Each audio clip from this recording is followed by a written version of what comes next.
சமீபத்தில் தான் நடிகர் ராஜேஷ் அவர்கள் காலமாகி இருந்த செய்தி மிகப்பெரிய அளவில் எல்லோருக்குமே வேதனை கொடுத்துருந்தது. இந்த சூழ்நிலை இப்போ என்ன இருக்குது அப்படின்னு பார்க்கும் பொழுது, அவர் வீட்டில் சாப்பிட்ட சாப்பாடு தான் அவருக்கு ஏற்பட்ட பிரச்சனைக்கு காரணமோ அப்படின்னு எல்லோருமே சொல்லி வந்துட்டு இருந்தாங்க.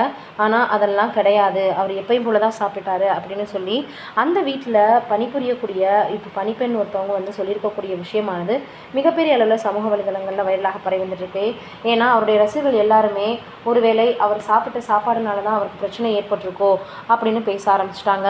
அதற்கு விளக்கம் கொடுக்கக்கூடிய வகையில் தான் ஐயா அன்னைக்கு எப்பயும் போல தான் சாப்பிட்டாரு, வேறு எதுவும் அவர் டிஃப்ரெண்ட்டாலாம் சாப்பிடல அப்படின்ற மாதிரி அந்த வீட்டில் பணிபுரியக்கூடிய பணிப்பெண் சொல்லியிருக்கிறாங்க. அதோட அவங்களுடைய தம்பி கூட நிறைய விஷயங்களை ஷேர் பண்ணியிருந்தார்.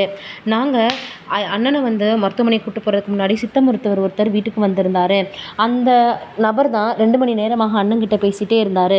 ஒருவேளை அவரை பேச விடாமல் நாங்கள் இன்னும் துரிதமாக மருத்துவமனைக்கு போயிருந்தா அண்ணனை காப்பாற்றிருக்க முடியுமோ அப்படின்னு ரொம்பவே வருத்தத்தோடு தெரிவிச்சிருந்தார். இந்த சூழ்நிலையில் இப்போ இந்த விஷயமும் சேர்ந்து சமூக வலைதளங்களில் வைரலாக பரவி வந்துட்டுருக்கு. எல்லோருமே பார்த்திங்கன்னா அந்த குடும்பத்தினருக்கு ஆறுதலை தெரிவித்து வந்துட்டுருக்காங்க.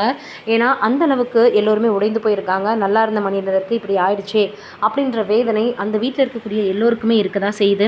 அதோடு மட்டும் இல்லாமல் ரசிகர்கள் எல்லோருக்குமே மிகுந்த வேதனையாகவும் இருக்குது.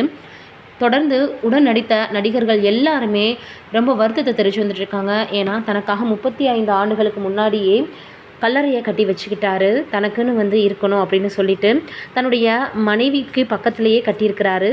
அதையும் தாண்டி நான் அப்போ இருக்க மாட்டேன்ல, அப்போ எனக்கு எப்படி இருக்கணும்னு ஒரு எண்ணம் இருக்கும்ல அப்படின்னு சொல்லி ஒரு பேட்டியில் கூட தெரிவிச்சிருந்தார். இந்த சூழ்நிலையில் இப்போ அவர் சாப்பிட்டதில் எந்த விதமான பிரச்சனையும் இல்லை அப்படின்னு அவங்க வீட்டு பணிப்பெண் சொல்லியிருக்கிறது சமூக வலைதளங்களில் வைரலாக பரவி வந்துட்டுருக்கு. இது ஒரு பக்கம் இருக்க, நடிகர் பாக்யராஜ் அவர்கள் இப்போ சில விஷயங்களை ராஜேஷ் அவர்களை பற்றி ஷேர் பண்ணியிருக்கிறாரு. என்ன சொல்லியிருக்கிறாரு அப்படின்னு பார்க்கும் பொழுது, நடிகர் ராஜேஷ் அவர்கள் ஒரு படத்தில் நடிக்கும் பொழுது முதல்ல விஜயகாந்த் அவர்களை தான் நடிக்க வைக்கிறதா இருந்துச்சு. ஆனால் பாலச்சந்தர் அவர்கள் தான் இல்லை, ராஜேஷ் அவர்கள் நடித்தா நல்லா இருக்கும் அப்படின்னு சொல்லி நடிக்க வச்சாரு. அதே போல் அந்த படமும் சூப்பர் டூப்பர் ஹிட் கொடுத்தது. இப்போது அந்த மனிதர் இல்லை, நல்ல மனிதர், நல்லா பழகக்கூடியவர், நல்ல திறமைசாலி இல்லை அப்படின்னு சொல்கிறது மனசு ஏற்றுக்க முடியலை அப்படின்னு ரொம்பவே வருத்தத்தை தெரிவிச்சிருக்கிறாரு. அவங்களுடைய குடும்பத்திற்கு ஆழ்ந்த அனுதாபங்களையும் ராஜேஷ் அவர்களினுடைய ஆன்ம சாந்தியோட இரங்கலையும் பாக்யராஜ் அவர்கள் தெரிவிச்சிருக்கிறாரு. நீங்கள் என்ன நினைக்கிறீங்க இதை பற்றி அப்படின்றத மறக்காமல் கமெண்ட்டில் சொல்லுங்கள்.